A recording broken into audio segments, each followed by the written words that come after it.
Hola, ¿qué tal? ¿Cómo estáis? Bienvenido a mi canal Humor Amor. Hoy estoy aquí para contaros un trocito de mi vida, de cómo fue mi infancia, para que me vayáis conociendo un poquito más y sepáis por qué os hablo de todas estas cosas que os hablo, de la anemia de células falciformes.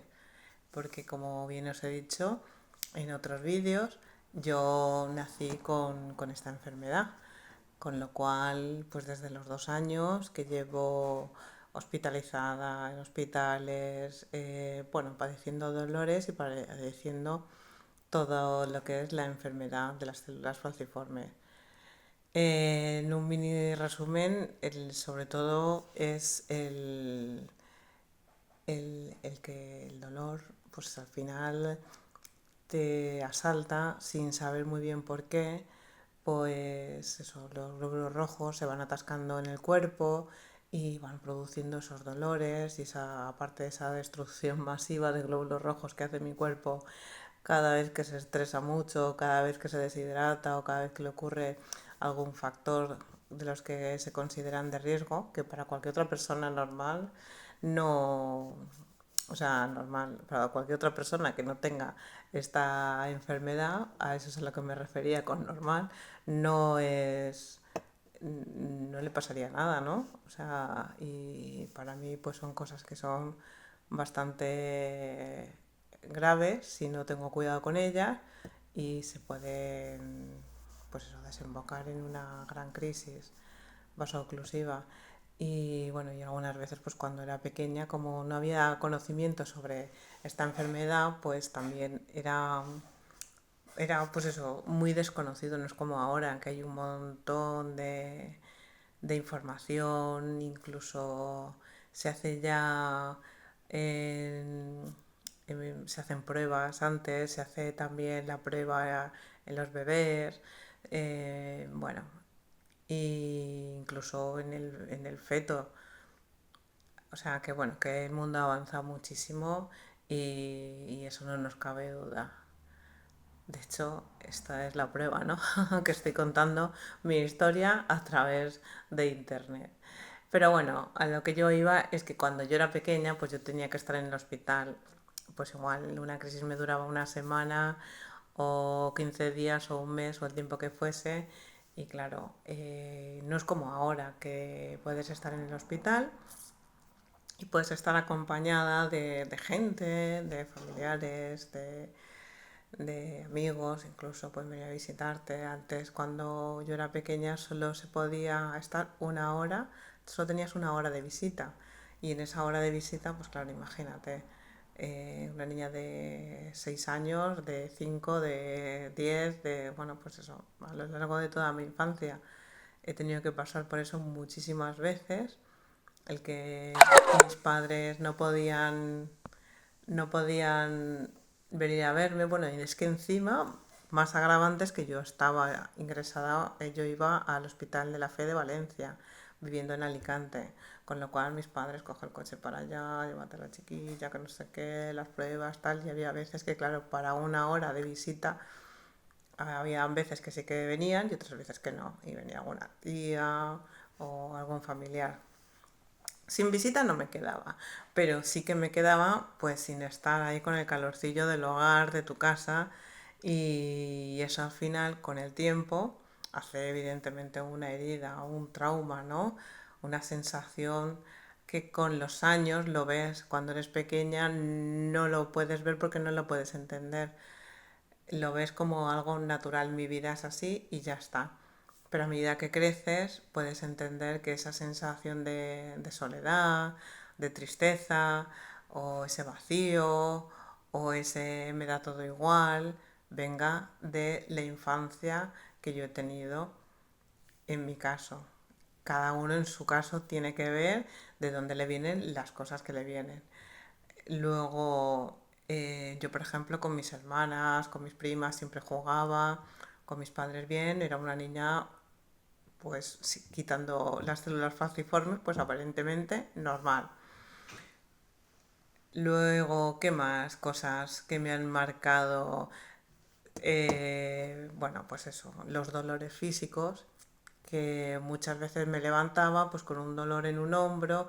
Claro, y esos dolores no tienen, no atienden a ninguna razón de ser, ¿no? Y entonces yo ahora entiendo todas esas situaciones que he vivido en las que decía, es que me duele si levanto el brazo, y me decían, pues no levantes el brazo, ¿no? Qué gracia, pero para mí no era no levantar el brazo, sino era que me he levantado o de repente, sin más, y ahora me duele al levantar el brazo un montón. Y decía yo, ¿y por qué? Y entonces, claro, eso al final te va minando la personalidad, te va minando la forma de ser, la sensación esa de querer vivir, no sé, te va minando en general, porque vas sufriendo un dolor también porque no se rían de ti, por no decir que te duele algo más, o no estar siempre quejándote y caer en es que ahora me duele aquí, es que ahora me duele allá, que es real, que al final es lo que ocurre. Pero para los demás siempre es como que, joder, ya te estás quejando otra vez, ahora que le duele la pupas, la María Dolores, venga, pobrecita, venga, no sé qué. Incluso llega la gente a pensar que familiares y amigos y gente conocida, o sea, de cerca, llegan a pensar también que te estás quejando porque quieres llamar la atención, porque quieres quejarte, pues porque no tienes otra cosa que hacer, en fin, claro. Yo ahora con 50 años entiendo todo esto y entiendo que es complicado manejar esta historia desde ambos puntos de vista, ¿no? Desde los demás que me observan e incluso y más el mío, que es la que lo está padeciendo y la que lo estuvo padeciendo. Toda esa infancia y esa adolescencia y bueno, y esa rebeldía que te entra al final por la vida en general que luego dices, ¿qué necesidad, no? De rebelarme contra quién me estoy rebelando. Realmente yo me rebelé contra el mundo en general porque no entendía por qué yo era así. O yo tenía que pasar esto cuando de cuatro hermanos que somos, yo soy la única. Entonces, claro, y encima cuando no tienes a nadie alrededor, porque yo no conocía a nadie que tuviera esa misma enfermedad que yo. O sea, otras sí, pero esa concreta no había nadie, con lo cual, ¿cómo crecí? Sintiéndome un bicho raro, el patito feo. ¿Cómo crecí? Sintiendo que nadie me entendía, que daba igual lo que dijera, porque bueno, pues vale, caía en el... Vale, sí, sí. Cuando era muy grave, cuando me daba fiebre, los picos de fiebre, entonces sí, al médico, al hospital, a urgencias y estas cosas. Pero si no, era como, vale, te duele aquí, ala, pues tómate esto, venga, tómate esto, tómate lo otro. Que esa es otra. Yo toda la medicación que he tomado de pequeña, claro, si me duele algo, pues tenían que darme algún calmante, el típico paracetamol y era el típico nolotil, que era según el manejo del dolor, pues me pasaban a una cosa o me pasaban a otra. Eso al final también se queda en el cuerpo. También hace que luego pues estás tomando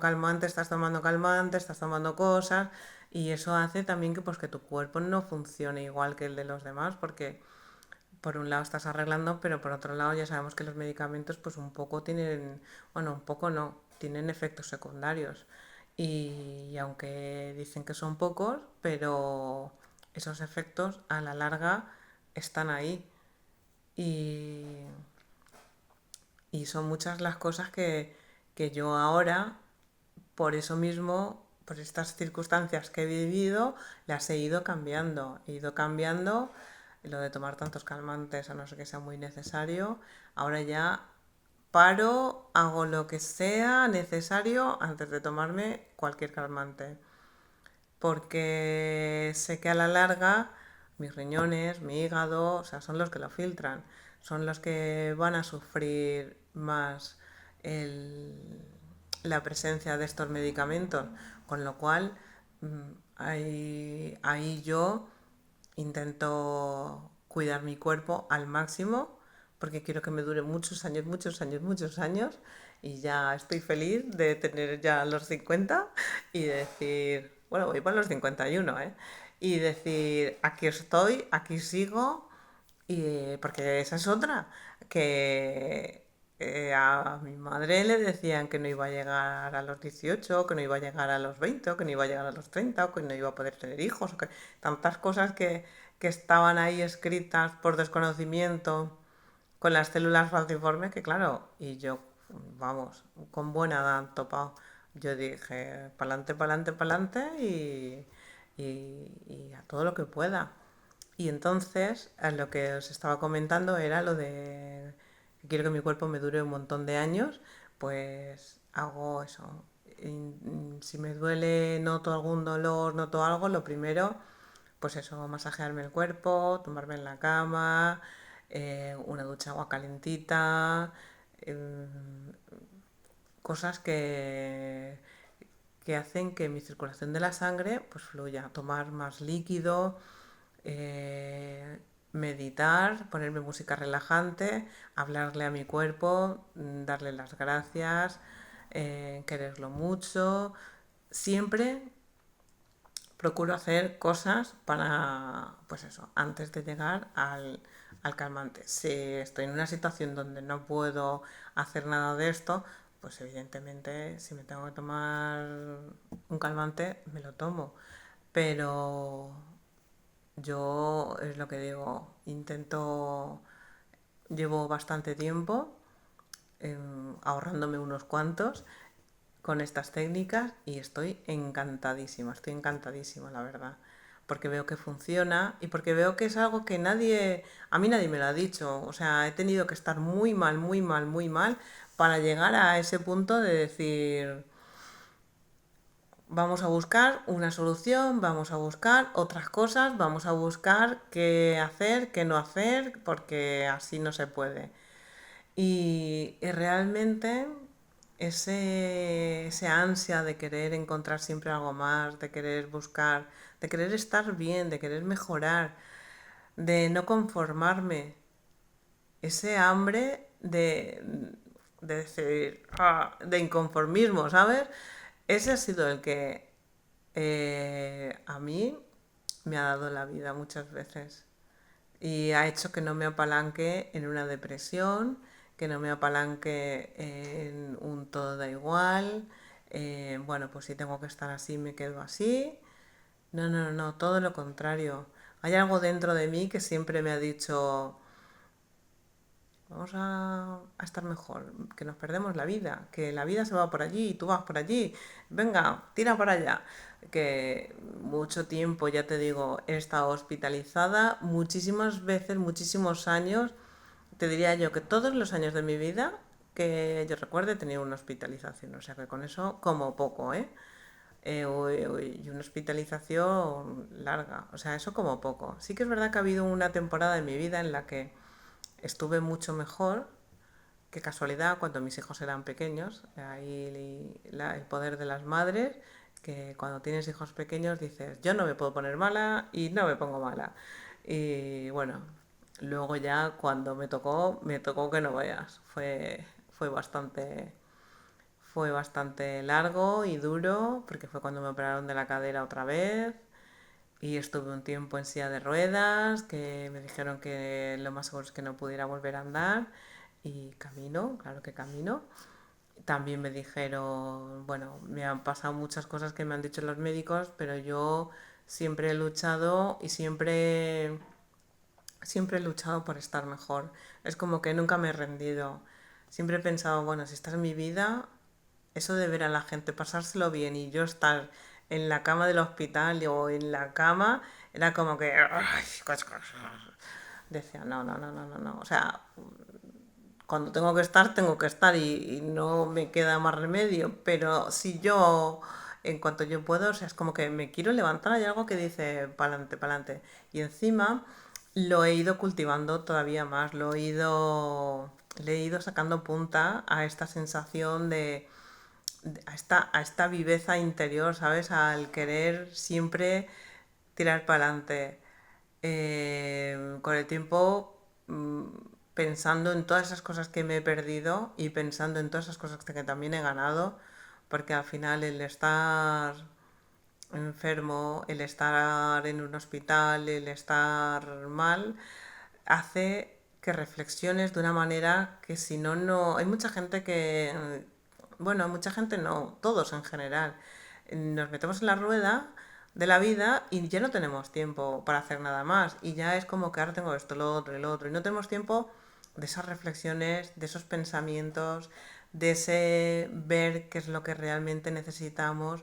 Y entonces yo eso me he dado cuenta, que cuando aparece una enfermedad, cuando estás malo, hoy, ¿por qué nos da por pensar? ¿Por qué nos da por reflexionar, por buscarle el sentido a la vida, por... ¿Sabéis a lo que me refiero? ¿Os ha pasado a vosotros? De tener esas reflexiones cuando realmente estás mal, porque cuando estás bien no tienes tiempo de reflexionar. ¡Hala! Disfrutar la vida o a vivir estresados como si nos estuviera persiguiendo un león. Ya según las circunstancias de cada uno, pero es eso a lo que voy, que al final hay sentido en las cosas, que la gente no se lo encuentra, vale. A mí me costó muchísimo encontrarle el sentido a mi enfermedad, a padecer anemia celular falciformes, a que me operaran tantas veces de la cadera, que eso ya os hablaré también en otro momento. O sea, todo al final tiene un sentido, tiene un porqué, un para qué. Que decimos, ¿qué necesidad tengo yo de pasar por todo eso? Pues igual, si no sabemos a qué hemos venido a esta vida, entonces no le vamos a encontrar sentido a nada. Pero si sabemos o intuimos o creemos para qué hemos venido a esta vida, las cosas que nos ocurren van a tener más sentido, porque lo vamos a enlazar, lo vamos a ver como parte de nuestro camino. Y eso es muy importante. Yo ya, o sea, con todo lo mal que he estado, veo que ha sido parte de mi camino hasta, pues eso, siempre va a ser parte de mi camino porque llevo ese mensaje, porque mi experiencia sé que a mucha gente le da alivio, le da consuelo, le da esperanza, le da esa sensación de se puede, de aun con células falciformes, si estoy, mira, si estoy así, de bien o de mal, como lo quieras ver, puedo subir a estar mejor o puedo bajar a estar peor. Entonces, hay cosas que dependen de los médicos, pero hay cosas que dependen de una misma. Y esas cosas que dependen de una misma es las que te animo yo a que actives. Porque si no las activas tú por ti, no las va a activar nadie. Yo las activé en mí. Activé un montón de cosas. Que se trata de meditar, se trata de hacer respiraciones profundas, se trata de escuchar mi cuerpo, de sentirme, de ver un montón de cosas que hay dentro nuestra a las que es como un interruptor que lo hemos apagado y que no le hacemos caso. Entonces, cuando ese interruptor dice, uy, lo voy a encender, te vas a dar cuenta de que vas a mejorar un montón. Yo, mis crisis dolorosas antes eran horribles. Ahora son un poco menos horribles. O sea, y yo, mi esperanza es que cada vez sean menos horribles, ¿no? Porque claro, al despertarme de madrugada, pues es lo que tiene, que el dolor de madrugada, estás durmiendo y de repente notarte así agarrotada y que te duele todo el cuerpo y así, es que es horrible, horrible, horrible y a mí siempre me ha pasado de madrugada, la mayoría de las veces, te puedo decir, en los últimos 20 años que yo recuerde, sí, ha sido de madrugada. Con lo cual el terror con el que te acuestas también al final, eso, aunque yo no lo diga, aunque yo no se lo dijera a nadie, pero para mí irme a la cama era un cruzo los dedos, que no me pase nada esta noche, que yo en el fondo solo quiero dormir y ya está. Y claro, eso al final es algo con lo que cargas, con lo que uno mismo carga y con lo que uno mismo tiene que ir llevando y tiene que ir viviendo. Y un día y otro día, porque nunca sabes qué noche vas a decir, va a ser zasca. Y claro, y los dolores son, o sea, como si te apretaran todos los huesos, son dolores horribles en los que no se los deseo a nadie y por los que sé que mucha gente pasa y les animo a que mediten, ya que hagan respiraciones y se pongan música relajante porque a mí eso me ha bajado muchísimo la intensidad del dolor, me ha bajado muchísimo la intensidad de esa ansiedad que te produce el dolor, de en general ha llegado un punto en el que yo ya hago esos ejercicios incluso antes, por la mañana cuando me levanto, por la noche antes de acostarme, o sea, de manera preventiva pues para que no me ocurra nada. Y sí que es verdad que de eso es lo que iba a decir, de un tiempo a esta parte, tengo menos crisis dolorosas y son menos, o sea, no son tan largas, no me duran tanto, las puedo pasar en casa, no necesito hospitalización. Sí que es verdad que igual una al año me cae que necesito estar 3 días de hospitalización y no me libro. Pero bueno, el resto están como desapareciendo, como... O sea, es que es maravilloso, es que a mí me encantaría que lo probarais y que, vamos, para que a la larga vierais cómo repercute en la salud, cómo repercute en el bienestar y cómo es otra filosofía de vida, cómo al final yo me he planteado mi vida de otra manera. Yo el estrés es como que lo he apartado de mi vida, que hay veces que lo necesito para hacer cosas, pero es un estrés puntual, pero yo ya no vivo estresada, que son dos cosas distintas y eso antes sí que me pasaba. Era todo como, era todo un agobio, toda una sensación. Yo ahora ya no tengo esa sensación de agobio, vivo más relajada, más tranquila y es porque he conseguido mi nivel de estrés, el cortisol famoso, bajarlo y lo quiero reducir hasta que desaparezca, ¿eh? Ahí a la suela de los zapatos. Porque realmente cuando tengo una actividad en la que me tengo que poner modo estrés, pues entonces me pongo modo estrés. Pero yo no necesito estar a modo estrés todos los días, 365 días del año. No. Y eso es lo que me hace también enfermar, porque a mí el estrés me sienta fatal, me hace destruir muchos glóbulos rojos. Y bueno, por hoy creo que ya, ya termino con este vídeo y nada, y espero que os suscribáis a mi canal, que os guste y que poco a poco iré subiendo cada vez más contenido, iré contándoos más cosas y sobre todo iré diciendo pues cómo he conseguido bajar ese nivel de estrés para que las crisis vasoclusivas sean las menos posibles. Besito, chao.